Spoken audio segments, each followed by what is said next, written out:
ನನ್ನ ಕಣ್ಣೆದುರೇ ಓಡಾಡ್ಕೊಂಡಿರ್ಬೇಕು. ನಿನ್ನನ್ನ ಬೆಳಿಗ್ಗೆ ಮಧ್ಯಾಹ್ನ ರಾತ್ರಿ ನೋಡ್ತಾನೆ ಇರ್ಬೇಕು. ಹಾಗೆ ನೋಡ್ಬೇಕು ಅಂತಾದ್ರೆ ನೀನು ನನ್ನ ಮದುವೆ ಆಗ್ಬೇಕು. ನಾನೇ ಮದುವೆ ಆಗುವುದು. ಈಗ ಮಹಾರಾಜ ಹೇಳಿದ್ದೇನು, ಅರಮನೆಗೆ ಸೊಸೆ ಆಗಬೇಕು. ಇನ್ನು ಆಗ್ಲಿಲ್ಲಲ್ಲ. ಸತ್ಯ ವಿಚಾರವನ್ನು ಹೇಳುತ್ತೇನೆ. ಮಹಾರಾಜರ ಗತಿ ಆಪ್ತ ವ್ಯಕ್ತಿ ನಾನಿದ್ದೇನೆ. ಅನಿವಾರ್ಯ ಸಮಯದಲ್ಲಿ ಪ್ರಾಣಕ್ಕೆ ಪ್ರಾಣ ಕೊಟ್ಟವರನ್ನು ಬದುಕಿಸಿದವ ನಾನೇ ಇದ್ದೇನೆ. ಮತ್ತೆ ಮಹಾರಾಜರ ಹಾಗೂ ನನ್ನ ಸಂಬಂಧ ಹೇಗೆ, ಅಣ್ಣ ತಮ್ಮಂದರ ಸಂಬಂಧ ಇದ್ದ ಹಾಗೆ. ಹಾಗಿದ್ರೆ ಅವರು ಅರಮನೆಗೆ ಸೊಸೆ ಅಂತ ಹೇಳ್ತಾರೆ ಅಂತ ಆದ್ರೆ ಅದಕ್ಕೊಂದು ಅರ್ಥ ಇದ್ದೇ ಇರ್ತದೆ. ನೀನು ತಲೆಬಿಸಿ ಮಾಡುವುದಲ್ಲ.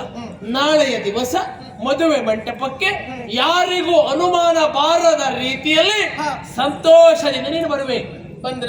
ಬಂದೆ ಅಂತಾದ್ರೆ ಮುಂದಾಗುವ ಕಾರ್ಯ ನಿನ್ನ ಕೊರಳಿಗೆ ಕರಿಮಣಿ ಕಟ್ಟುವವರು ಅರಮನೆಯವರಲ್ಲ, ರಣಧೀರ ನಾನೇ. ನಿನ್ನ ಬುದ್ಧಿವಂತಿಕೆ ಯಾರಾದ್ರೂ ಮೆಚ್ಚಿಕೊಳ್ಳಲೇಬೇಕು ಅಲ್ವಾ?